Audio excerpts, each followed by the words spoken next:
Hello and welcome to System Mastery, the podcast where we review old role-playing games, in the same way that you could say a coroner reviews corpses, or a cow brings up half-digested grass to review it for a while. This week, we'll be discussing a weird offshoot of the earliest days of role-playing, the very British, very nerdy fantasy wargaming, the highest level of all. So, with poignards in our codpieces and songs in our heart, let's get started on today's System Mastery.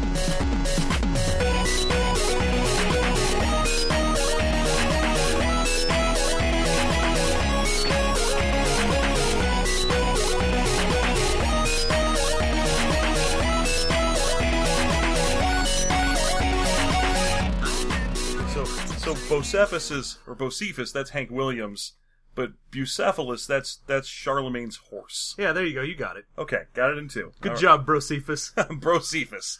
I'm old Brocephus, and I know the lyrics to every one of my own songs. Yeah, and I'm Brocephalus. Brocephalus, the horse of Charlemagne. Yeah. Sure. Charlemagne. Charlotte, bro.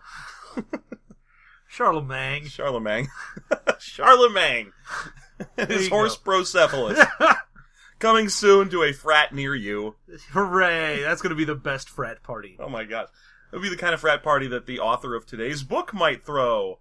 So anyway, as always, I am Jeff, and as always, John is here with me. And as always, hello. As always, thank you for that. Alright, so this week we have a real treat for you. Yeah, just a sweet piece of meat. A real treat for you. To eat. Our fleet. With your feet. Figure it out. Yeah. Tweet at us. God, that was the worst. Alright, okay. That's the kind of quality podcasting you come to expect from System Mastery. That wasn't us, though. That was two weirdos just broke in here and told a bunch of shit rhyme jokes and then left. These two asshole bros came in here named Brocephus and Brocephalus. They're the worst. God, I hate those guys. They keep coming in here making shitty rhymes. Oh my god. Okay, we're reviewing Fantasy Wargaming. What level is it? Well, probably the medium level of Fantasy Wargaming, right? Oh no, it's the highest level. Oh, of all? Of all. Oh my gosh, Fantasy Wargaming, the highest level of all? Of all. Okay, not of some. No, of all. This is a book written around 1980, 81. This is like the original Heartbreaker. Oh, this is the first Grognard. Yeah, this is the first guy who read D&D and was like, I could do better. Yeah, it's original. I disagree. Oh my. Yeah. This book has the stink of Cambridge all over it. Here at Cambridge, we like our role-playing games to be a bit better than D&D. D&D may be good enough for the lads at Choate. Oh, those Americans and their D&D. Why, they wouldn't know a good role-playing game if it came up and bit them on the bollocks. So this book's from around 81, and it's sort of a reaction to Dungeons & Dragons, I guess? It is 100% a reaction to that, as you find out even just in the intro. Yeah. Like, he has a little foreword, and he gives a little backstory like, so, normally I just do wargaming. But, you can't do wargaming without someone going, hey, let's play D&D. So we did! And then says that no, he didn't. He actually played, like, Tunnels and Trolls. Now, that's a thing. That was a thing back in the very early days of D&D. The licensing market wasn't the same as it is now, so there were a whole bunch of almost D&Ds that were flooding the market. And since this guy's in England, and it's maybe 3 years after D&D was published in the first place, Tunnels and Trolls may well have been all he could get. Oh, yeah. I mean, D&D didn't really get to a point where it was saturated, like, more globally until way later. Yeah, sometime in the mid-'80s. So this guy was on the vanguard of nerds. Oh yeah, he was definitely in there. I assume he had some, like, I don't know, message boards or something, maybe? In the 70s? I doubt it. I feel like it was probably mostly through zines, like newsletter type things. Possibly. Yeah. Oh, I'm sure he probably had a lot of, like, wargame magazines that came to him. Yeah, there's probably a lot of by-post type stuff that was occurring here. He even mentions his favorite wargaming products. Yeah. Like it's just called, like, the Wargaming Experts License or something, and it's just a company that makes rules to fight 15mm lead miniatures with. 15 million lead miniatures. That's a lot of lead. So, I was reading through the beginning of this book, and to start with, I was like, even though this is definitely one of those, I read D&D and I could do better, he does at least bring up a few things. Like, one of the things he says is, in many ways, D&D is unsatisfactory. Take a typical dungeon. Firstly, very few designers seem to give any thought as to why it is there. Secondly, the party of adventurers seem an unusual, oddball assortment of warriors wearing armor and bearing weapons from a wide variety of cultures and historical periods, black and white magicians, thieves, clerics, and a few slaves to carry any loot, which no one had slaves, I'm sorry. He keeps mentioning slaves, and he's so weird about it. No one had... It was hirelings. I mean, literally, hire is right there in the name. Oh yeah, there were rules for how much you had to pay them. It was one of the biggest parts of first edition D&D. It was the annoying section about hirelings and how hard it is to maintain them and care and feed for them and pay them. Yeah. They aren't slaves. So, apart from the sheer unlikelihood of such a motley crew being able to agree on any course of action without coming to blows, why should they associate together in the first place? And that's a good enough beginning, at least in the old days, because before it was just, alright, we went from the idea of the tabletop wargaming where you're like, okay, I take this unit and this, and I'll complement that, and you didn't really care too much unless you were doing historical wargaming why those units were together. Well, I think at this point, historical wargaming is like literally all there was. I don't think there was a sci-fi wargaming until that Star Trek thing, that Prime Federation crap that we reviewed a long time ago. Well, you did have fantasy wargaming. Yeah, there was some of that, but in this time period, it was almost all Napoleonic wargaming. So much so that word was stuck on there. It was Napoleonic wargaming, and if you were playing it in a time period where Napoleon was not present, it was Napoleonic wargaming, except this time it's Normans and Saxons, guys. Yeah. It was Napoleonic wargaming in the time of whatever. Yeah. Napoleonic Tolkienian wargaming. But, at least his basic idea in the intro is, alright, I wanted to get to a point where a game would have reasons for people to be together, have dungeons that make more sense, because, he does mention a lot of the early dungeon layouts were like, here's a room, there's 2 orcs in it. The next room you find is a skeleton, a hobgoblin. And then the next room is an illithid, and he's hanging out with 3 bugbears. And you're like, why the fuck would any of them be together? Or and he mentions even in adjacent rooms. What is this, like an apartment complex you're raiding? Oh yeah, and so he's like, there's no reason for them, 1, to all be together, they should be hating each other. 2, any treasure that's in there should have just been looted by these guys long ago. And so, I go, yes, in the early games of D&D stuff, there was that kind of issue, so I at least understand where you're coming from. Unfortunately, that basic premise is then immediately thrown out the window. Yeah, so he can just ramble on endlessly about what life was really like in the Dark Ages. Yeah, you can tell that, because this guy was huge into history in Cambridge, and mentions like, yes, in order to do this, I spent months in the Cambridge Library. I'm like, oh man, you got lost. You had a semi-decent idea of what you wanted to do, and then you went directly up your own ass and forgot what you were trying to do. Yeah, he was a real huge McDuck about town, studying up on Dark Age history. And so the beginning chapters are all just, so what was life like in the Middle Ages, in the Dark Ages? Oh yeah, and he goes way, way back to basics. And just to give you a real scene setting for if you've never seen a copy of Fantasy Wargaming, the highest level of all, you should know that it's a novel and not a standard format RPG. It's actually the size of like a Sherlock Holmes novel. Yeah, no, it's a several hundred pages long hardback book. Yeah. So that's the thing you should know about this. But starting from the very beginning, he gets right into it. He's like, well, the real history of England in the 13 through 1500s is a history of the soil. Oh yeah, so the book very much is all about, alright, let me tell you about how civilization in this time period works. We've got these serfs, and they are serving under these people, and sometimes you'd have a baron, and sometimes you'd have a king, and sometimes you'd have this and that, and he just goes off on the various social structures were very important to him, so much so that they made it into the actual crunch of the game. Mm-hmm. Oh yeah, quite a bit. So basically his concept of, okay, a fighter and a cleric and a thief and a wizard would never hang out with each other, basically boils down to, because they are of different social stratas.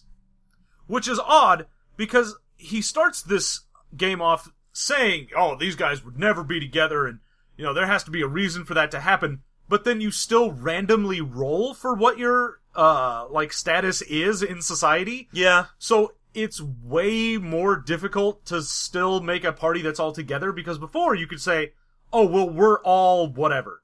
Like, usually your party is all just, I'm a farmer's kid, but I took up my dad's old sword from the war, and now I'm a fighter, or whatever the fuck. You're just some schlub. Right. But now you could be like, I'm the son of the Marquis. Okay, great. Why are you hanging out with a thief? I wouldn't be. I'll have him killed. Yeah, no, it's fucking stupid. Yeah, it's because he got lost. Yeah, he very much got lost. He set out with this idea going, well, D&D, wash out your very mouth, which I think is something he actually says in there. Yeah. Yeah, but then, this is how you should play D&D, chummy fellows, and then immediately gets up his own butt about wargaming and forgets that he had an idea in the first place. So, in the beginning, he's like, I'll show you how you could write a dungeon that an elven wizard and a cleric might wish to go into, and then near the end of the book, he's like, actually, instead, here's a story of 1,200 Saxons fighting 1,300 Normans. This is what you should be doing, player. And it's like, well, why? I don't want to do that. I want to go in a dungeon. Well, the reason you should be doing this is, I like wargaming and not role-playing. Yes, that comes up quite a bit. So, in addition to, in the beginning, he's got that standard Heartbreaker thing where he goes, this is what cities were like, and this is what stores were like, and this is how towns were set up, and this is the difference between Dark Ages and Middle Ages, and you get a lot of that, well, people used this type of weapon during this, and then they moved on to whatever. So you get that a lot in these, but he also ends up having what I thought was probably the best idea in here, which is his ideas for how religion works. Yeah, the whole magic and religion section at least has an interesting kernel of an idea. And for anyone who's read any Terry Pratchett, or there are some other sort of fantasy authors who do this as well, is the idea is everything is true. Like, even the stuff that conflicts is true. All things from religion, all religions, are all true. Yes, although only one really matters. I guess two in the book. Well, you've got 3 things that he actually gives a fuck about.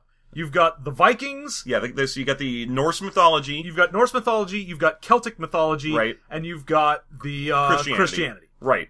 And that's pretty much it, but it's very interesting because the whole idea behind it is everyone has mana.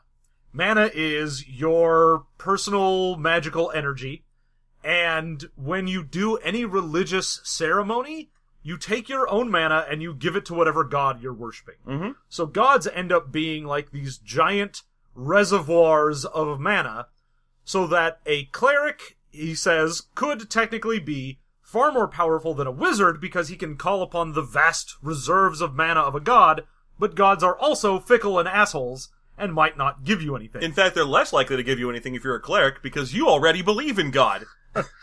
Yeah, they're like, but if I did something around you, I'm already getting all of your power. What the fuck do I care? Right, I'll save a burning building full of heretics so that they'll convert, but I'm not going to save, for example, a church that might fall down. Because if you guys die, I just get all your mana when you come to me. Huh.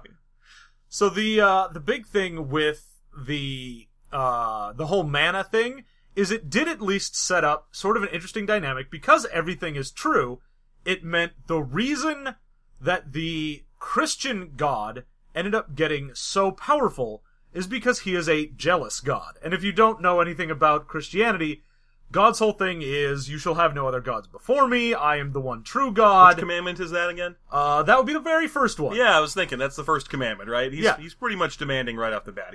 He's constantly referred to as a jealous God. Right, thou shalt change their Facebook status to not single. Yeah, no, you shall definitely put it as seeing God. It is not complicated. Right, that's the first commandment of the modern age. So yeah. Then it makes sense where you go, oh yeah, a lot of Christians were trying to get rid of other religions and convert people, because now instead of it just being, oh, we want to convert people to our religion, it's God wants more power, and he's power hungry, and wants you to convert people so he gets more mana. Now that makes sense to me on one level, because if you look at the mana reserves for the average human, they can have anywhere between like 7 and about 30 mana. At any given time, they can boost that way up by fasting or participating in evil orgies or any ritual, really. Any ritual of any kind. But they have some, the average wizard's going to have more than 20 mana. But God, who is statted out in this book, just which we'll get to that. If you wanted to know the stats on God, we'll come to them soon. But just a little preview. God has 384 mana. Which means that, on average, he's probably got around, oh gosh, I don't know, like 80, 90 worshippers, tops? Well, Okay, 80 about 90 that 100. he's currently sitting on. About 100-ish worshippers that he's currently working with. Satan has more mana than God in this. Like, significantly more. Well, yeah. Because, I mean... He's got more people worshipping him because there's so many impure people in the world. Yeah, because anytime you're like, well, I'm not following God's commandments, then now your mana is getting funneled to the devil. Man, the devil really worked out the better business deal in that situation. Yeah, he did. If he was like, what's your piece of the pie chart, God? And God's like, oh, my piece of the pie chart is the part that says God. And he's like, oh, so everything else is up for grabs? I'll just take that part. I'll take the part of the chart that represents Pac-Man. Yeah, the fact that he's just like, oh, so if someone's not, like, actually a pure good person, I get that? Neat. Oh, this is awesome. What a deal I've just made. The problem is, you still have to be Christian. Because otherwise, like, if I'm some Viking and I'm a huge asshole, I'm probably still giving my mana to, like, Thor and Odin and all of them. Which is weird. It's weird. I assume that's because he wanted to have this game playable between about 500-year span of history. Because the Norse mythology was way dead. Oh, yeah. Well, he's basically like, if you're playing in the old mythology times, you can have, like, your Norse mythology, and then he goes on about the Celtic mythology, and says that as their power waned from being gods, they turned into lesser beings, so that's why you have all of the fairies, is this used to be the Celtic gods, and then they lost enough power that now they're just, like, little magical beings instead of gods. The whole Celtic mythology thing, when he's talking about it, is another spot where I feel like this guy saw an awesome opportunity and passed by it on his way to developing shit farms. Because he's like, oh, let's talk briefly about Cuchulainn and so on. I can't pronounce his name properly. Cuchulainn, whatever. Cuchulainn!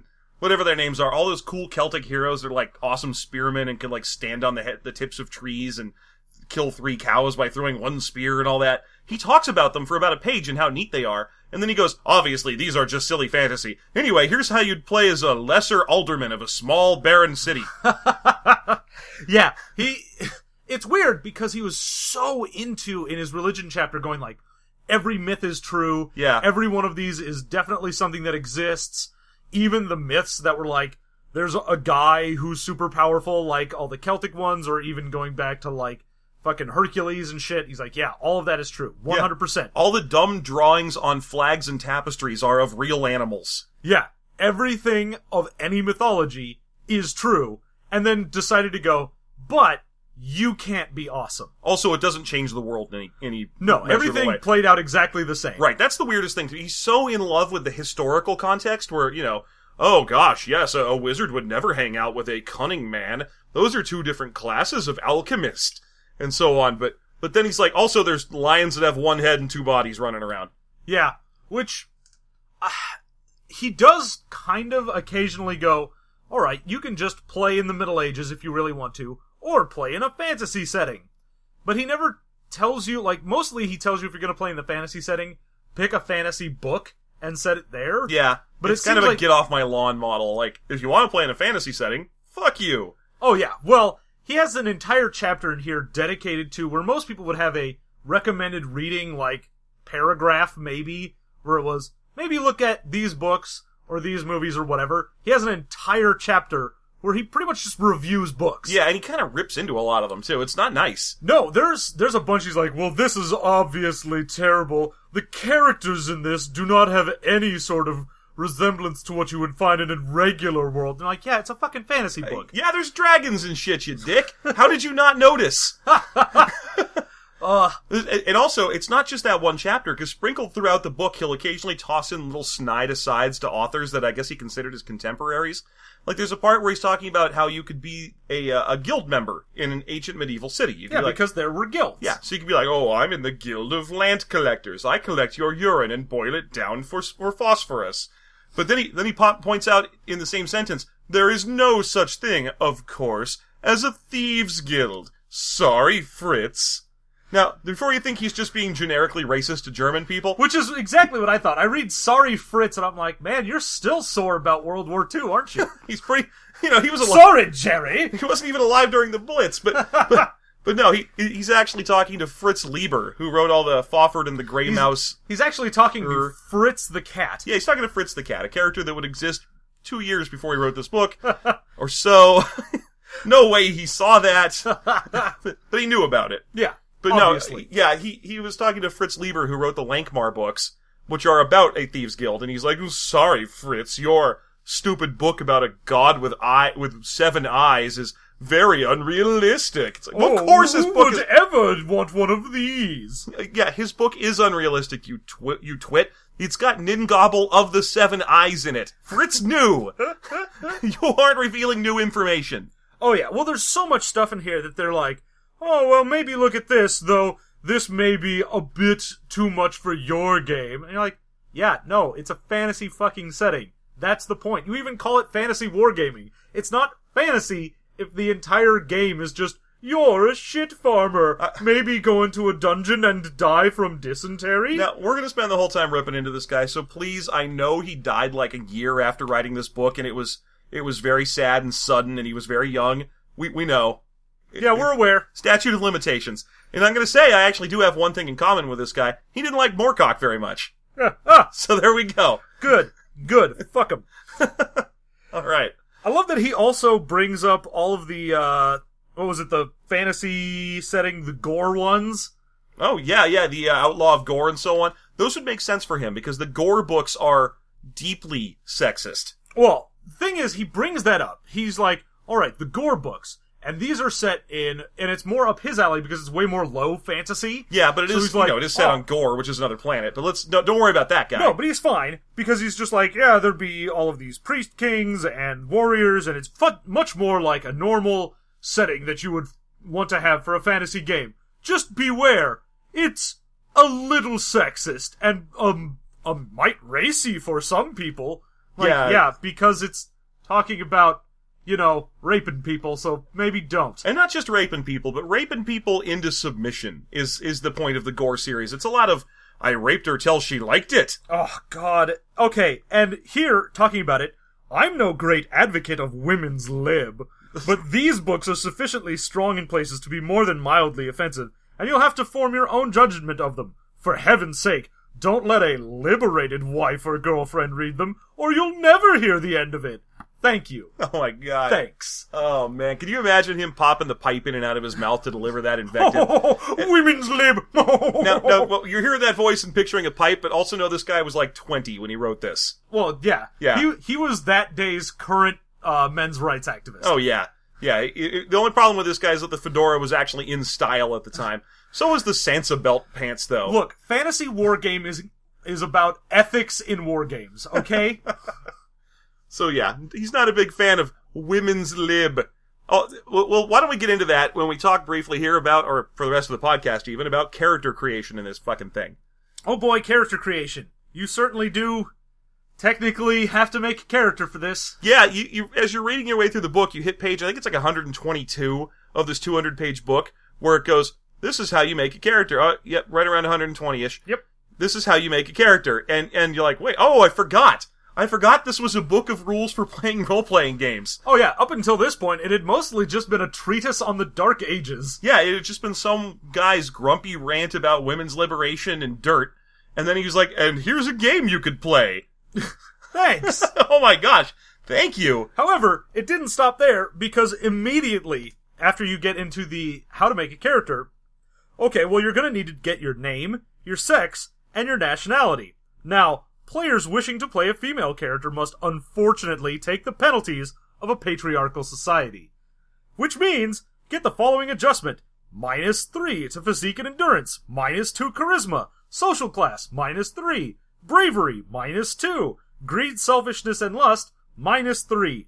They will be excluded from combat. Excluded from all combat, you say? From all combat, from all parts of the church save the nunnery, and expected in most cases to adopt a domestic position as wife, housekeeper, and servant. These factors are invariable. I don't understand what he was trying to go for with this. And I mean, I know we're going to be laughing at the funny sexist. Like, first question here. Do you think he still thinks he lives in a patriarchal society in 1979 or whatever it was that he was starting to write this down? Oh no, we're in a post-patriarchal society. We have liberated women. So does he think he's the equal of women when he's reading that, when he's writing this down and saying, well, only women of the ancient past were weak and stupid? Oh, I have to imagine that if he was like, and here are the rules for making characters nowadays. Women are still smelly and weak. Yeah. And the fact that he also made them minus to charisma as well. Yeah. Normally you end up having people being like, oh, well, you're not as strong as men, but you're better looking, so bio-truths. Even if you follow the bio-truths back to, like, first edition D&D, when they put that in, like, a Dragon magazine or something, they were like, alright, women get dexterity and, like, constitution bonuses, and charisma bonuses. They were like, men get +2 strength, women get +1 charisma, constitution, dexterity, because they always go like, oh, well, we want to pull strength away from women, because that's the only thing that we think we're better at, because we're greasy nerds. But we'll have to give them something so that our moms don't get mad at us. So here's some other stats that they get instead. This guy was like, oh no, I'll throw that to the wind. Women are bad at everything. Yeah, women are bad at everything and can't be anything but nuns. And that's the weirdest thing. The whole invariable thing to me is so weird because, like, he spent all that time researching the history. He has to know about the female heroes of Celtic mythology, of Norse mythology, of actual female heroes like Boudica and Joan of Arc. Oh yeah. No, these are actual, for real, in the time period that you want to set your dumb game, people. And he was still like, nope, this is invariable. You are never allowed to play someone that's an actual hero outside of the standard norms. Which is the problem I have with all of these Heartbreakers, that they go, here's what normal humans were like, you should be that. The point of stories that are fantastical is that they aren't just regular people, or if they are, they become better. Not even role-playing games. Like the point of stories is that you're following an interesting, legendary character. Yeah, if you start a story and you're like, there was a farmer, and he stayed on his farm until one day goblins attacked, and then he was sad about it because they ruined his farm. His crops weren't very good. That's the story. That's the whole goddamn story. Tom Sawyer's parents wanted him to whitewash a fence, and so he did. Hooray! Like, it's fucking awful when you don't get into the fact that the reason that you have fantasy, or science fiction, or fiction at all, is that it's taking something that is normal and making it extraordinary, making it fantastical, and then just going, no, everyone was a shit farmer. You'll be a shit farmer. Your children are shit farmers. Get fucked. Right, that's all it is. Incidentally, that immediately made me think of the sequel to Tom Sawyer whitewashes a fence normally and nothing happens, which is Huck Finn finds a slave chaser. That's all. There you go. Yeah. It's so annoying. I don't understand why these people thought that was what... I mean, I get with this guy. It's because he was a historical war gamer. And so for him, he was never like, oh, there was a great hero at the Battle of Pevensey in 1191, and he slew 30 men. It's like, no, instead, 80% of these archers died, and 60% of these heavy pikemen died, and then someone retreated, and a treaty was issued. Yeah, no, it's coming at it from that wargaming perspective. There is that sense, like you say, that there's no one guy that's amazing, or if there is one guy that's amazing, it's mostly because he was in charge of leading the troops and planning what they did rather than being particularly amazing in his own right. Which is amusing because there's a chance for that guy to die every time the combat occurs in the mass combat rules that take up 10 pages of this book. Huh. Like if you send your king out with the line, then you work out what percentage he adds up to of the line, and then you roll to see if he dies every time anyone dies in that line. Yeah. Okay, so here's how you roll character creation. Now, I want you to keep in mind that this guy does not like Dungeons and Dragons. No, he does not. He was sitting there, and it was black and white, and he threw down the book, looked at the camera, and went, there's got to be a better way. Yeah, and then it flashed over to the next guy. It was like, there is a better way. Set some different names for the same statistics and roll 3d6 for them. And he was like, it's that easy? Yes, it is. Because that's what the statistics are. Oh, yeah. Well... Okay, in the intro, again, he goes, look, some of you may be asking, why would you try and write anything about fantasy wargaming? Surely everything that could be written about it has been already. I love that idea. Oh, we were done writing role-playing books in 1980. Oh yeah, well, obviously 3d6 is how you do things. Yeah, well we've established that's just the science of role-playing. Oops. You've probably heard by now about the term sacred cow in gaming. Like that, for example, ability scores in modern Dungeons & Dragons don't actually do anything. No. They just add up to a plus or minus. They generate a bonus, and you might as well just play with that bonus, because knowing you have a 16 in strength is completely the same as knowing you have a 17 in strength, in that they both generate a +3. And that +3 is your real stat. Yeah. That's normal. We've all gotten used to it. This was something they were wrestling with all the way back in 1980, when this guy was saying, oh, they'll never come up with a better way to roll stats. And indeed they have not. But he did come up with a 3d6 model after delivering a stream of spittle-flecked invective against how terrible D&D is. He then gave you D&D's stat roll model. But worry not about whether or not there's 6 stats, because there's more. There's like 15 of them, and you roll 3d6 for all of them. How many hit points do you have in this game? 3d6. What's your piety in this game? 3d6. How about your social standing? Oh, that's a 3d6. That's gonna be a 3d6. That's definitely a 3d6 right there. That's gonna set you back about a 3d6. Plus, I gotta replace your carburetor. That's another 3d6. Whoa, that filter's not looking good. That's gonna be 3d6. Let me show you this air filter here and how many d6s it's gonna need for you to get a new air filter. The answer, by the way, is 3. Okay. Also, one of my very favorite things in this is once it gets to the point where you're actually making characters and getting to the rules and everything, the very first thing you need to know about your character is, what is his astrological sign? Because your astrological sign is going to affect all of your stats. Yeah, it is the first thing you roll, and you roll a d12 to determine your astrological sign. And let it be known that these are not even in the slightest. Oh no, some are... I went through and found that the best thing you can be was I think it was a Sagittarius at a +5 total to your stats. You get a cumulative +5 to your stats if you're a Sagittarius. And then I think it was like Aries was a total cumulative of like -4. Aries isn't that bad. One of them is. There's one in there that's like... No, it's Gemini. Yeah. Gemini was garbage. Yeah, don't be a Gemini. Be a Sagittarius. I'm a Sagittarius. I'm excited to hear that I've got a whole bunch of stat bonuses and a higher social class. I'm going to tell that to the unemployment office next time I'm there. Look, I know I'm a Sagittarius, so you're going to need to give me a little extra here. You're going to need to really hook me up, because also, have you seen how high my stats are? I'm a man. Yeah. So, all of those are going to give you your pluses and minuses. Now, you'll also see these pluses and minuses to things, and some of the stats you want to be lower because these are you're a shitty human being stats. Oh yeah, your selfishness, lust, and greed are your predilections towards that particular sin, which means that women get a sort of bonus to those. Yes, because you're lower on those. However, it does mean if you're the one thing you can be that's actually good for a woman, which is being a witch, it also means witches tend to use the bad stats more for like their evil spells. It powers their evil sin-powered spells. So it means that the one thing you could be that isn't just a nun or a housewife, you are worse at it because you are a woman. Yep.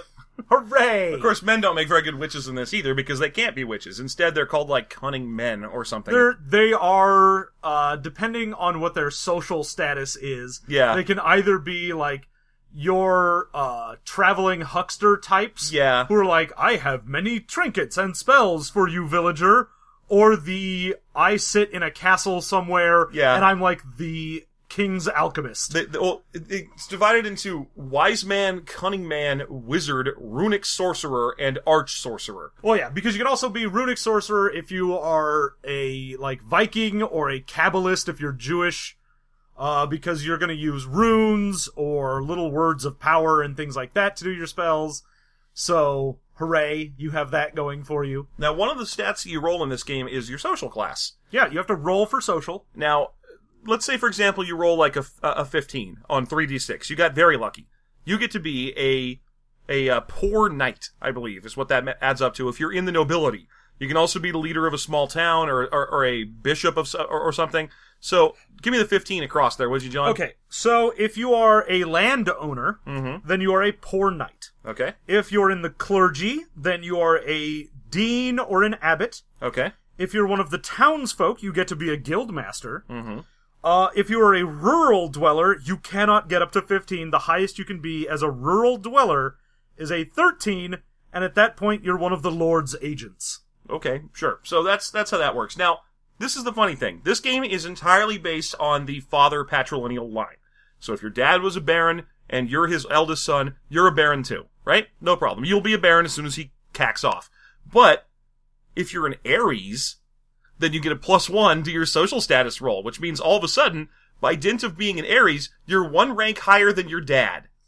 Well, no, because you find out your social status, and then your parents are +1 to +3 higher than you, based on how far away you are in terms of the line of progression. So if you are the actual firstborn son, you're the heir, then they are +1 above you. So you're like, okay, well, I'm about to be a baron, so I'm just right below baron. Whereas if you're like the bastard daughter of a baron, then you are 3 lower, and even then, that still means, oh, well, he's a baron. As a bastard daughter of a baron, I'm still like a landless knight. Okay, still, if you're the Duke of Yorkshire, if your dad is the Duke of Yorkshire, and he is an actual duke, and that's his social status, and you are his eldest son, and you are an Aries, then you have the same social status as your dad, because you get a +1 to hit your social status. Except, no, because you figure out your dad's social status after your own. Oh, so which means that the moment that you figure out your social status is 1 higher, your dad's becomes 1 higher as well. Which means you could, like, force your dad to be a king by dint of being born in one particular zodiac sign. Basically, yes. So any of the ones that give you a +1, after you've rolled your 3d6 for social class,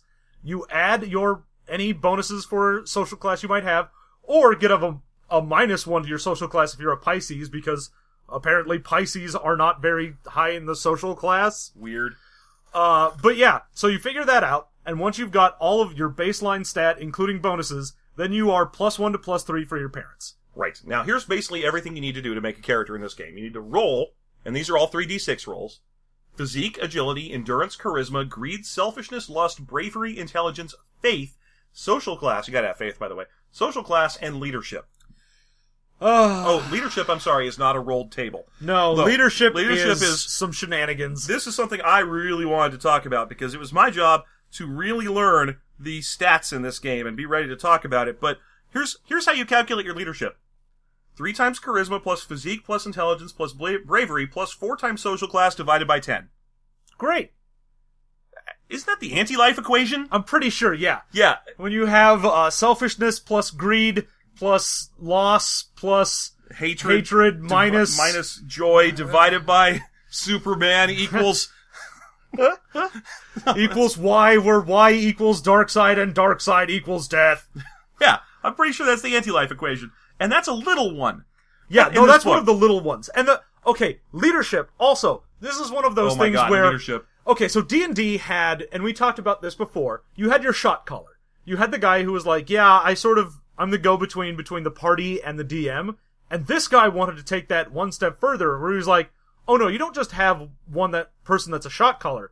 You actually have an in-game leader of your party. You have to.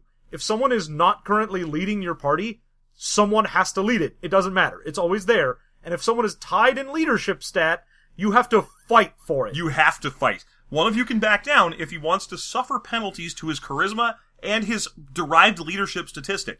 Not because of taking the charisma penalty, in addition to taking the charisma penalty. Oh yeah. You automatically get penalties to a bunch of shit and suck a lot because someone had to be the leader. And you couldn't tie. Yeah, you couldn't tie. So one of you is the leader and the other one is a bitch. And then after that, there are 3 pages, full pages of rules with a lot more of those big calculation statistics for the process by which you argue with the leader. Yeah, there's an entire section that is, how, if the leader decides something, do I, as not the leader, say, I'd rather do something else? These 3 pages come in before it explains how to hit people with swords. Oh, it's way more important that you know how to argue with your leader. The structure of this book is such that you figure out what your astrological sign is, then you roll stats, then you figure out who your dad is, then you figure out how to argue with the boss of your party.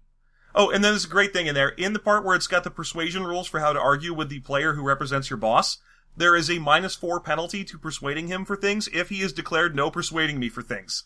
Yeah, he has declared no take backsies, and you shall not take back. Yeah, you're like, what, we're in the double ultra negative zone. But it is opposite day. Fry up some opposite day kippers, I say. I mean, I do not say. And by fry them, that of course means bake them. Frying is the opposite of baking. Yeah, obviously. I would have figured it's rapidly freezing them. Alright, so there's a million derived stats that you have to figure out, but they include things like whether or not your character is literate. For example, if you want to figure out if your character is literate, you take your intelligence and social class points that are over 12. So subtract 12 from your intelligence and social class points, multiply that result by 10, add 10% if the character is a major cleric, subtract 10% if the character is a warrior, do both if the character is both, throw percentage dice, and if you are below the number that you came up with, your character is literate. Otherwise, your character is not. Good. Great. This game has 6 skills, and all of them work that way. Yeah. For example, there's also riding, swimming, tracking, and singing. And that's it. And every character just rolls on a chart to see whether or not they can do these things, except for the characters that can't roll at all. Like, for example, slaves can't roll to see if they know how to ride. And I think low-class people also don't get a chance of singing. Yeah, because obviously, if you are from the low class, you don't sing. There has never been a point where the oppressed people have sung, ever. Well, not in the courtly manner to which we are accustomed. Oh, of course not. All of that chanting they do out in my fields, oh, of course, that's not singing, that's just brutish grunting. Now, does that sound racist for us to say that about poor Bruce Galloway, the non-fan of Wibbins Lib who wrote this book? Don't feel too bad, because when you get to the gear section and you look in the animals, the first animal in the animal section is slave. Congratulations, Bruce. You did it. You put human slave as the first animal. It's before cat and dog. Even alphabetically, it should be somewhere back behind horse. You'd think that, and yet. But no, it's the first one. And you know why it's the first one, John? Why? Because they're the cheapest. Oh, good job, Brucey. You done did it. You done made it so that it's cheaper to get a slave than a dog. And he accused D&D of putting slaves in it. And then he was like, oh, well, the slaves are just everywhere. Everyone has slaves in ancient... No, they didn't! No one has them. Stop that. It's so weird. Anyway, so you do all that stuff. You also have to roll on one of my favorite tables in the book, the Bogie table. Oh, yes, to see if you have a fedora, and if you are looking at someone, kid. Yeah, okay, you can call it a Humphrey Bogart Bogie table. I'm a little confused by this, because I could have sworn that Bogie was specifically British slang for boogers. I thought that's what it was. Maybe I'm wrong. Maybe it means a lot more. I know it also is a golf term, and I think it means zero in some cases. Well, yeah, bogey is used for a lot of stuff. Yeah, but I could have sworn... Also, it's like a ghost or a goblin or something. But I could have sworn that in England, it was specifically boogers. Like, that was the number one use for bogey. I'm basing this on my extensive reading of Roald Dahl books. I am basing this on Harry Potter. And Harry Potter as well. Yeah, so... Children's literature. So the Bogie table is the weird things about your character table. Yeah. And when you do it, you roll a d6, and if you roll a 1 or 2, you get 1 roll on the Bogie table, 2 or 3, or 3 or 4, you get 3, or 2, and 5 or 6, you get 3 results on the Bogie table. Then you roll percentile dice, and a 1 through 35 is nothing. Yeah, it's just, oh, no, you're normal. You're normal. And then everything after that is stuff that's weird about your character. Like perhaps your character is sexually irresistible, or has bad body odor, or both. Or both, yeah. Homosexual is on there, which is also listed as a Class 6 sin. Yep. That actually lines up correctly, I'm pretty sure. Because Class 7 sins, I believe, is exclusively murder and betrayal. And I'm going by the actual pits of hell depths. Good. Yeah. You're going by the classic Inferno? Yes, exactly. I think the fifth circle is like sophistry or something. Is assholes that don't believe in things. Yeah, there you go. But sixth circle is correct for homosexuality, but you can roll that and be forced to play it, or play a bisexual. Or you can roll that you're a Jew, a heretic, or a Muslim, which has brackets that indicate that all right-thinking Christians will shun you, of course. Of course. It's an amazing table. And then, in addition to things like you have weird hair, or you are an accomplished speaker, you can also roll stuff like you are clairvoyant and can see through walls once every 12 hours. Yeah, so, you can be a gay Jewish clairvoyant and then will be immediately murdered by any Christian who sees you. Well, any right-thinking Christian. Or left-thinking Christian. Any Christian of any kind. But yeah, you can also have things like the gift of tongues, which lets you decipher any language within a day. Or how about bisexuality? Or you could be a homophobic homosexual. Good. Self-hating homosexual, that's definitely some log cabin Republican stuff there. You can also be a person who is both beautiful and ugly. Sweet. Or a stammer, but you're an excellent orator. Oh, yeah. So, like your Porky Pigs. Yeah, exactly. No one knows exactly how you got the job, but you sure do close out every cartoon. Everyone loves hearing you stutter. It's amazing. It's perfect for you. Yeah. You get your max headroom bonus. Got my own TV show. Alright, so that's the bogey table. And then you determine how much gold you have, and, oh my god, I don't even care at all about telling you what it costs to buy things in this game, because who gives a shit?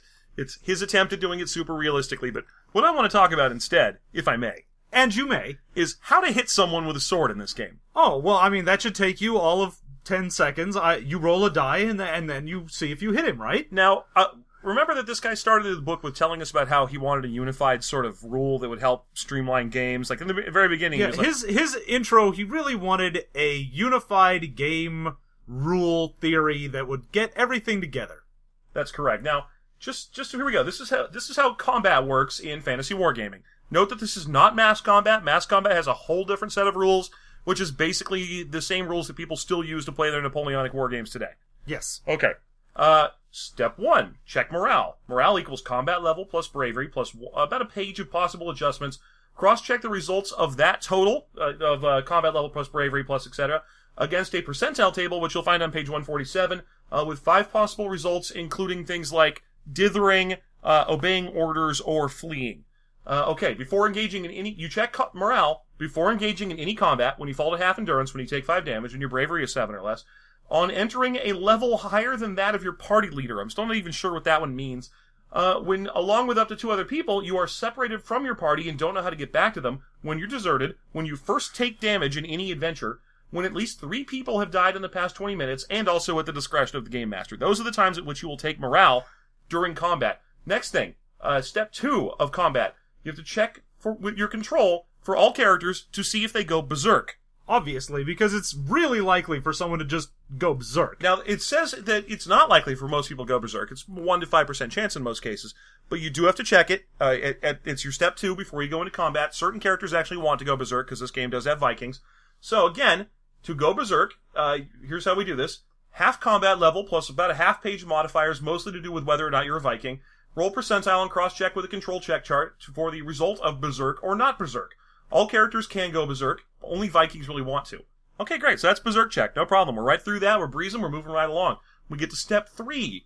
Characters who still have free choices, which is the way it's written in there. So I guess not if you're playing a slave, for example. Or your party leader has told you exactly what to do, and you're following his issues that is because correct. You had to check morale and control already. That is correct, yes. So if you actually get a choice in what you're doing, you receive a 45-second period to decide what your character will do, but you should be ready in 10 seconds. It says that in the book.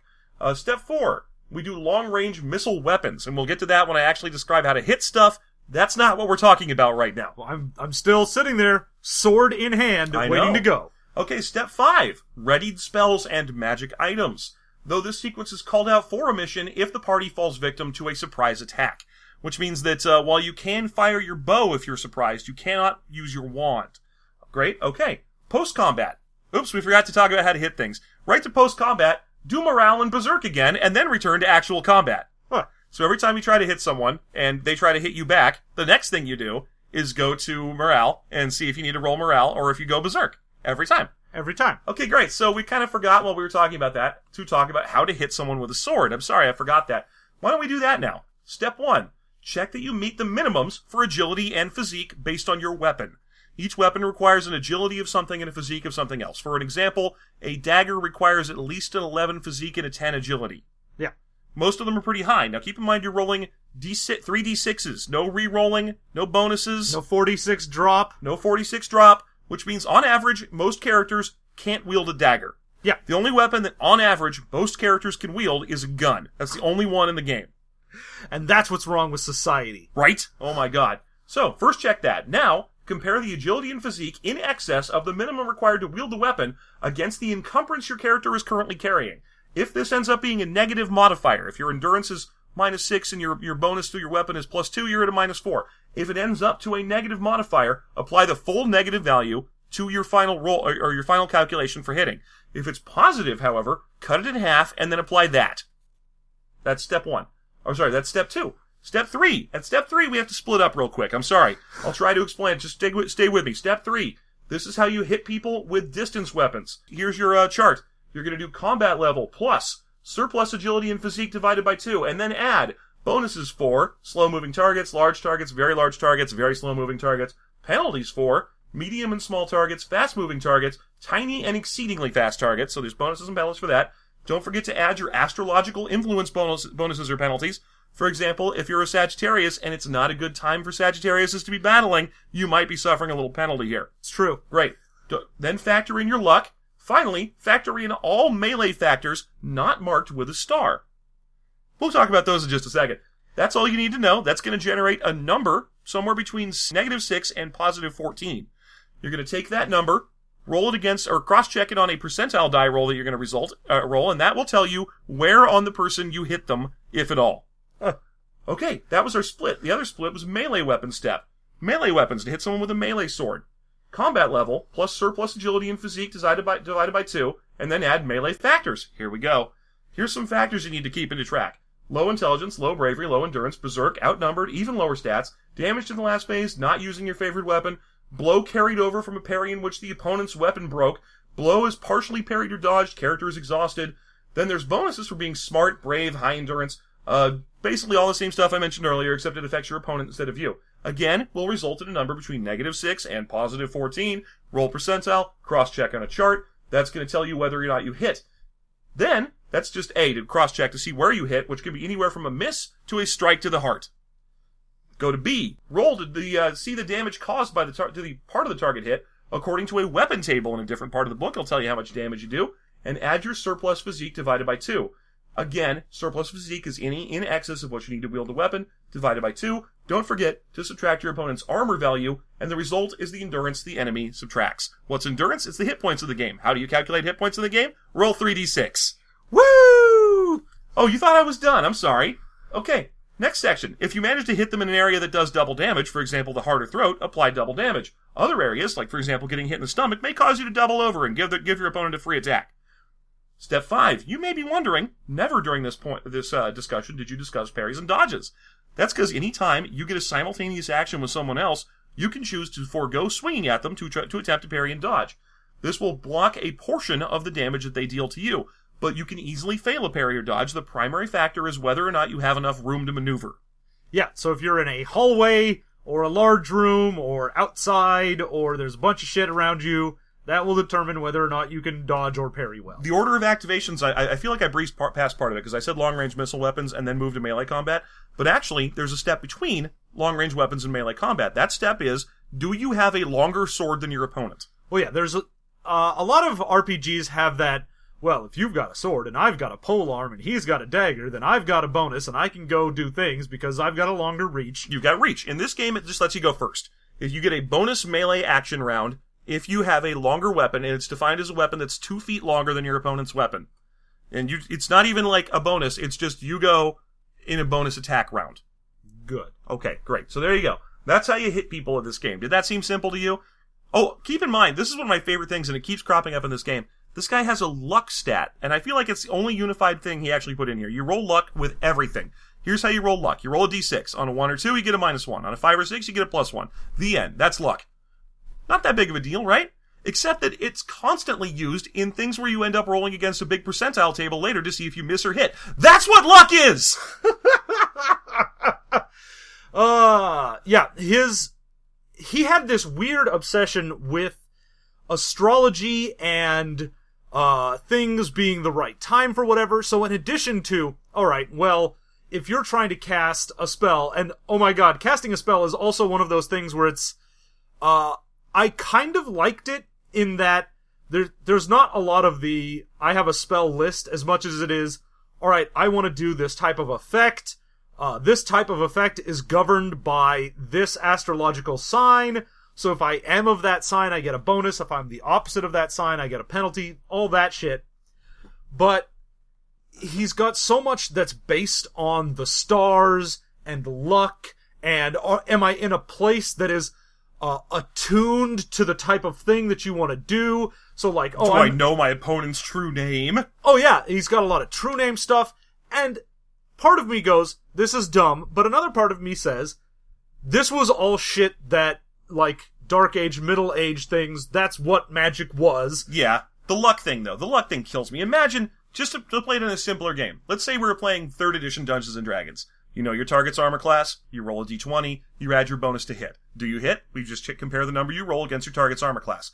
Now imagine that in addition to rolling a d20, you also rolled a d4.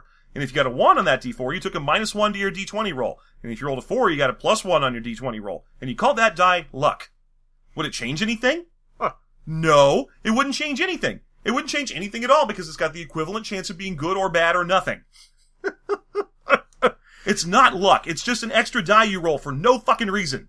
Yep. Nope. It's just, I mean, I guess it adds the ability to possibly do something you normally couldn't. In D&D it does, but in this game, all it does is influence your target number that you cross-check against a giant percentile table, which it will not affect. It will not give you a higher potential maximum. It's true. It does nothing. It's just in there for no reason, because he didn't realize that percentile dice are already a luck-based factor, and decided he still needed to introduce luck to his game. Now, keep in mind, we've been talking for almost an hour now, and we haven't even talked about magic, or the piety tables. So, oh my god. Okay, so we had mentioned this. I'm gonna go ahead and let you know. God has stats. Now, he's gonna give you the stats for God. This is also the game where if you wanted stats for the Virgin Mary, you've got those in here. Gee, I wonder what her astrological sign is, John. Why? It's a Virgo, because he had no sense of how to do anything imaginative. Yeah. However, God is a Leo. So all you Leos out there, just know, God is one of you. Now we know. God's a Leo. God's a Leo, which means that sometime before God was created, the astrological system was created. Yeah, it means that we know what God's birthday is. Yeah. Roughly. We have about a month of knowledge about what God's birthday is. Satan's too. Satan is also a Leo. That's probably why they don't get along. Oh, it's true. Those Leos never get along with each other. I assume. I don't know anything about astrology. All I know is that my horoscope's super boring because I'm a Sagittarius, and by the time you get down to the bottom of the astrological chart, the person writing it has always run out of good stuff. So it's like, he's like, Sagittarius, I don't know, you'll financial meet some, stuff. Okay, so, if I want to fight the Virgin Mary, her combat level is 10. She's got a 28 intelligence, 26 endurance, 32 agility, her physique is 24, has 384 mana. The same as God, by the way. God has a question mark in mana. Oh, very nice. Ooh, you know his combat level is 24 and his intelligence is 40, and that's it. That's weird, though, because this is the Catholic Virgin Mary, which means a lot more people are worshipping her than 384 mana worth. But she's got a magic level of 24 and a faith of 34. The Catholics are bonkers for the Virgin Mary. And so the only reason you get these is because as a cleric, most of the time in order to cast a spell, you're just calling on... It's very Catholic, you call him the saint of whatever the thing you want to do is. And there's a lot of saints, yeah. So, in this one... And equivalent demons. You would call upon the Virgin Mary if you wanted to do something that had to do with virginity, motherhood, or forgiveness. Her areas of disfavor include sex. I love the idea that you have to, as a regular shit adventurer, you have to go out and do something that has to do with virginity. Well, yeah, you've got to, I don't know, restore someone's virginity. What? Yeah, that's right, unfuck them. That sounds like one of those things you could buy from the Pope. From like... Oh, it's 100%. Yeah, like a little Pope book, like he's got the little Pope menu. This book includes the calculation for how quickly you can get from purgatory to heaven. This book does. My notes do. That was one of my favorite things, so I actually took it down. Would you like, if your character has died, would you like to calculate how long it will take for your character to move from purgatory, or purgatorio, as it was known in the Divine Comedy, to heaven? Why, I would love to know that thing that has no bearing on my story. I know, because you probably rolled another character by now, but just so you know, here's how you do it. First of all, calculate the piety band of your character at death. Piety band is just a skill or a stat that you have that shows how pious you are. It's very mobile, and it moves constantly. Every time you do anything good or bad, your piety band moves around. It's probably the most annoying part of trying to track in this game. Yeah. Okay. Take piety band plus religious experience level of character at death divided by 2, modified in the following ways. If your faith is less than 8, then -1. If it's greater than 14, +1. Add in the standard luck calculation. And then, don't forget to work out propitiation by your relatives. For example, if your relatives spend 20 gold sovereigns in prayers, alms, benevolences, and indulgences, then you get a +1 to your final number, with a maximum of +4 if they've spent 80 gold sovereigns on various indulgences and so on. Plenipotentiary indulgences, one might say. If all of that is 10 or higher, the character gets into heaven this year! Yay! Otherwise, you can check every 50 years to see if they get into heaven, or if their boobies finally develop.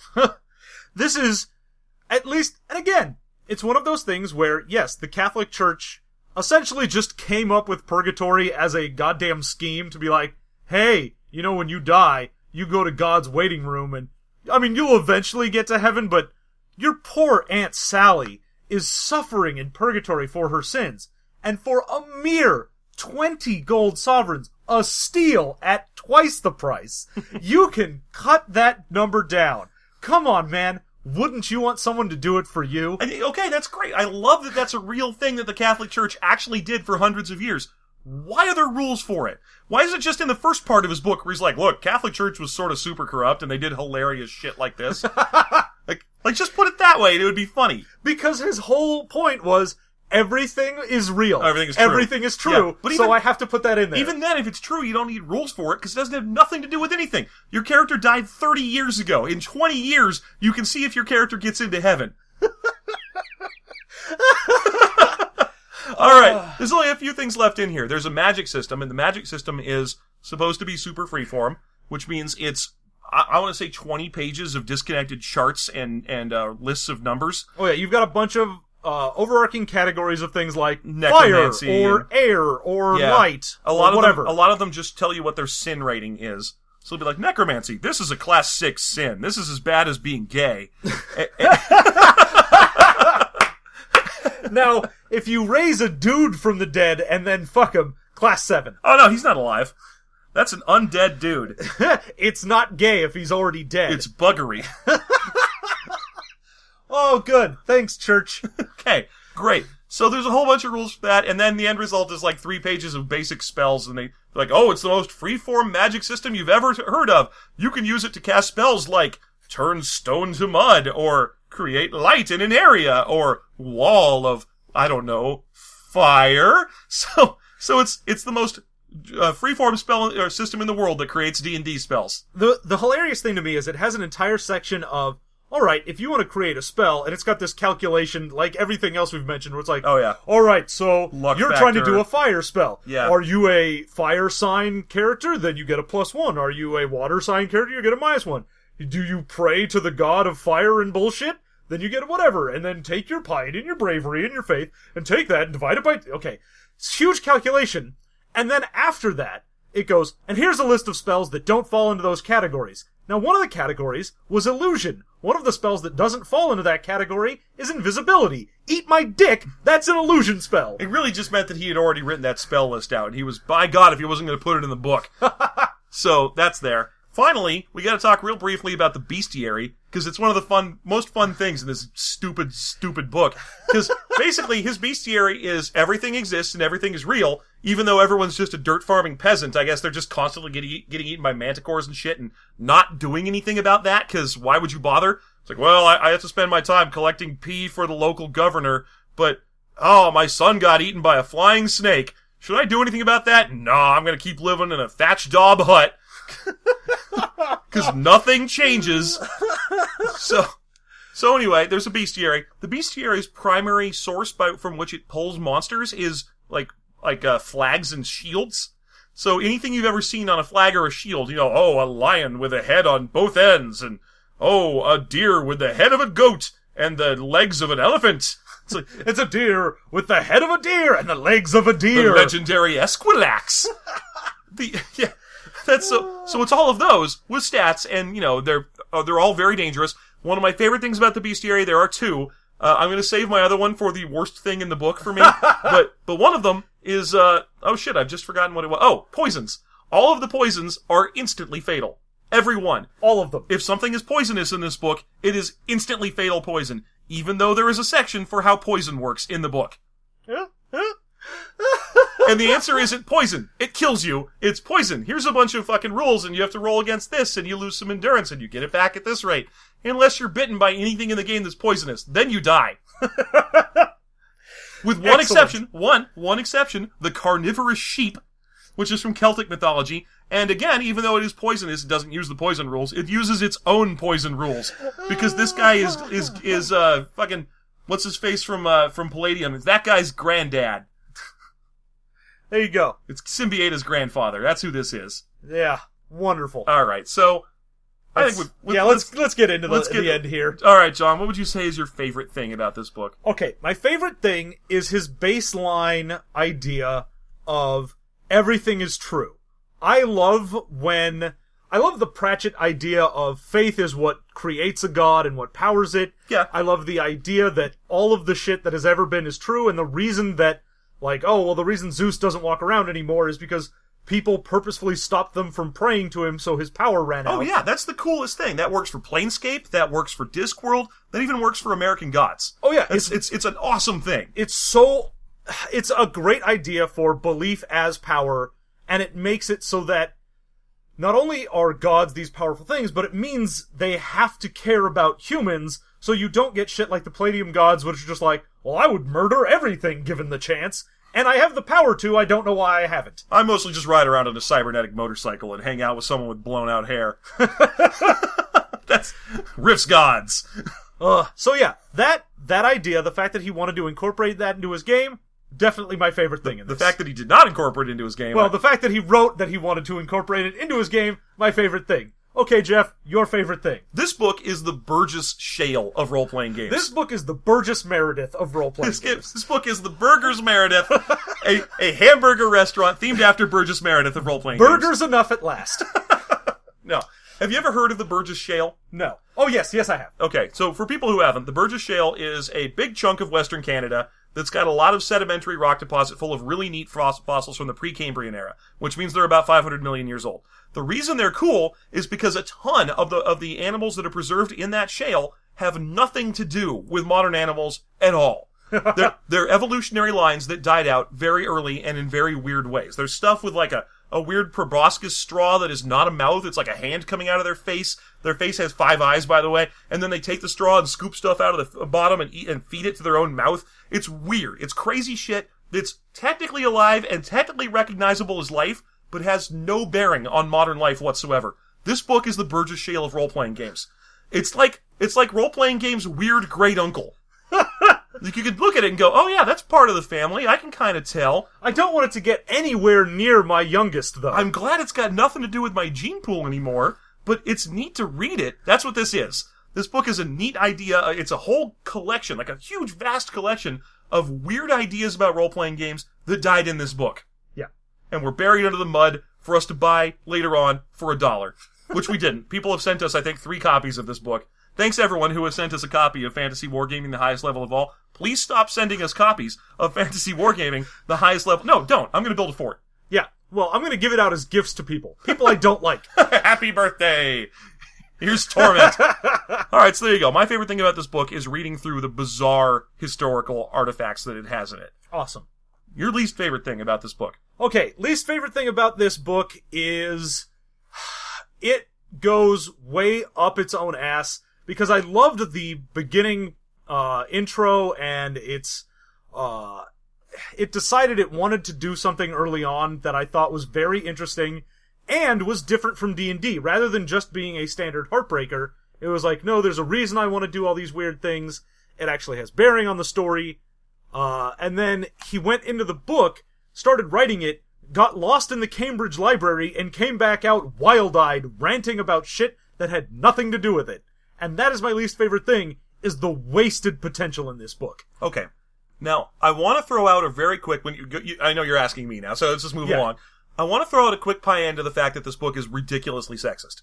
But it's not worth it. It's not worth saying that's my least favorite thing about the book, because it's not. I've read so many sexist books at this point, and this guy's some asshole in 1978 in Britain. I don't give a shit. Like everyone was this sexist then. It sucked, and this book sucks, and it mentions women's lib in an unfavorable light, but that's not the thing I'm going to say is my least favorite. Instead, I'm going to talk briefly about the unicorn. Alright, tell me about the unicorn. In this book, there are two kinds of animal that are basically unicorns. One of them is the monoceraton or something, which is not a dinosaur, but rather is a great big cow unicorn. Great. The other one is the unicorn, which is described as small, goatish, and having a big old 2 to 3 foot horn, very pure, very white of fur and hair and whatever you want to call it. And it says, much like the traditional unicorn of ancient folklore, the traditional way to trap and kill these is to have them rest their head in a virgin's lap, for they shall be entranced by her purity, and they shall hold still. Yeah. Okay? Yeah. Then it goes on to say, actually, they don't usually hang out entranced in the virgin's lap. Instead, they try to eat her boobs and then fuck her. They try to fuck her left and right. Animalishly do they go about trying to fuck her. It is the big thing for them. They get her in their unicorn style, if you know what I'm talking about. They want to fuck that virgin. Historically, hunters would come and kill the virgin, or kill the unicorn before it could fuck the virgin so bad that she wasn't a virgin anymore. But what happens if it doesn't? Wouldn't that be a great idea, the book asks, for you to play out? Wow. Thanks, book. The book actually, it's the only time in this book that I found where it gives you a game idea. Where it says, hey, why not play this? Why not play out the result of letting a rabid unicorn fuck a virgin? Thanks, book! Thank you so much for that amazing suggestion. Yeah, I mean, we didn't even there's an entire chapter where he has DM advice, and the DM advice is, be sure you write out exactly how every trap works, so that when someone is trying to disarm it and they fuck it up, you can let them know exactly why they died. Also in the bestiary, there is a section where he lists various animals, just real-world animals, and then their combat values. And there's a whole part in it where he tells you to cut their combat value in half if they're female for the animals that have a star next to their name. And I went through and read them, and more than half of those animals are dimorphic in such a way that the female is bigger and stronger. Eagles, for example, are on the list, as are whales. So, for example, if you want to fight a female eagle, it's a little weak piece of half-strong shit, even though eagles in the wild are half again to twice as big as their male compatriots. Hooray! He doesn't care. Let me just smear some more sexism in there. Let's just get in all the cracks and crevices. Well, he spent so much time looking up the Dark Ages, he couldn't actually look into animals. Didn't want to spend the time it takes to go to the part of the Cambridge Library that isn't about Normans. Yeah. God, why would you? Who would ever go someplace that wasn't about some Saxons? Everyone knows that female whales should be spending their time vacuuming. Or making crumpets. But not good crumpets, the kind you get in a restaurant. Those should be cooked by men. Yes. My lady should be giving me a good cuppa. Right. So that's... Would you play this game? Would you play? This is one of those games where I don't think I could. No. Because I would just sit there cross-eyed looking at the stats and how to roll and be like, I don't care anymore. Yeah, I don't think... I'm going to go out on a limb here. Maybe this guy... Because, again, I feel bad for even saying this, but this guy died like 2 years after this book came out. And it was sudden and it was bad. Like, he did not die in a happy way. But I'm going to say, during those 2 years, he never tried to play this fucking thing. He didn't try to play it while he was writing it either. It is unplayable. I actually would like to say... His intro where he says he played a game and then wanted to make new rules, I don't think he even played the game. No, I think he probably read a newsletter article about one of these games. He may have flipped through Tunnels and Trolls, the player's handbook for it, and gone, well, this makes no sense at all. I kind of want to, we stick to our policy of no research. I only know that this guy died shortly after writing the book because a friend borrowed one of our copies and then told us when he gave it back. So that's the only reason I know. Otherwise I would not know, and I would be very insensitive to this dead man. But instead of being knowingly insensitive. Whatever, fuck the dead. Fuck, eat your own dead. Eat the rich. But what I want to know is, do you think there's like a historical society preserving this game in Cambridge still? Like, do you think there's people playing this in Cambridge? They're like, oh yes, Fantasy Wargaming is indeed the highest level of all. I hope so. If we have any listeners that are in the Cambridge area, let us know. Go find some nerds in a library and go, hey man, Fantasy Wargaming. Highest level of all? Yes, no? Maybe. Kind of like the lowest level of some. It's... Alright, so there you go. Final results are the... Oh wait, I didn't answer. Would I play this game? No. And again, it's because no one can and no one ever has. Good. Anyone who says they played this game probably is just playing D&D with a bunch of house rules that look like they're from this game. Oh yeah, they probably looked at the rules for how you play and went, let's just put D&D in there. Yeah. Ugh. It's the worst. Alright, so we've been talking for way too long. Way too goddamn long. I'm so sorry. Why don't we wrap this bad boy up? This has been, as always, the System Mastery Podcast. You can find us at systemmasterypodcast.com or System Mastery on your choice of social media outlets, including Twitter and Facebook and so on. You can support us on Patreon. If you do that, then you will get our bonus content episodes, which is when we make characters in the games we review. That's right. We are now, as I sign off, going to go make Fantasy Wargaming characters. I will struggle through and find a way to make a guy in this dumb system. Yeah, that's what we're going to do next. So, any level you support the Patreon at, you get the bonus content. You can give us 50 cents and get the Patreon bonus content. I don't care. But nowadays, this is something we probably do need to talk about. We just recently hit our $200 goal on the Patreon, which is awesome. It's great. Thank you so much. Now, can we actually go to Gen Con on $200 per episode? No. No, we can't. We with no jobs, that money is literally paying our rent. So, what are we going to do instead? I'm not sure. We'll do something awesome for everybody. If you have suggestions, send it out to us.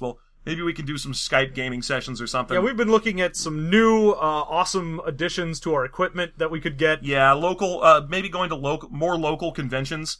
Or, if you have connections to Gen Con and you can help us get in there at some, whatever the reduced rates are that they help other, what do you call it? What do we want to call ourselves?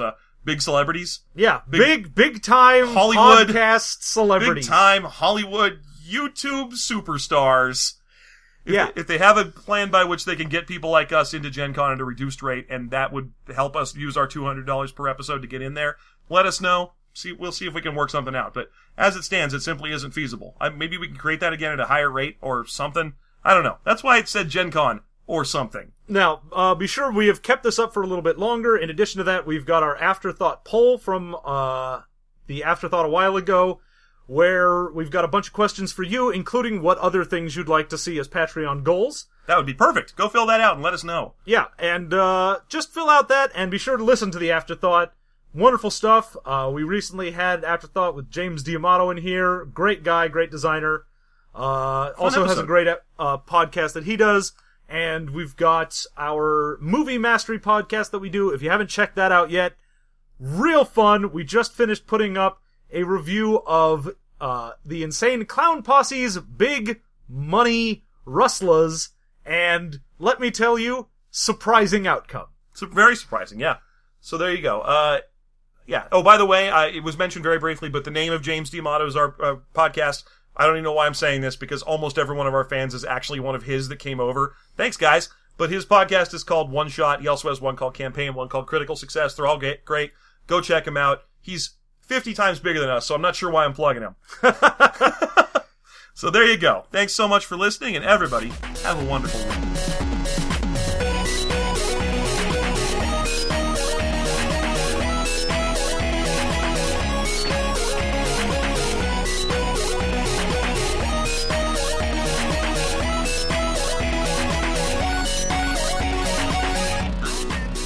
I had no money. Snapshot I see my mouth enough as is news to you.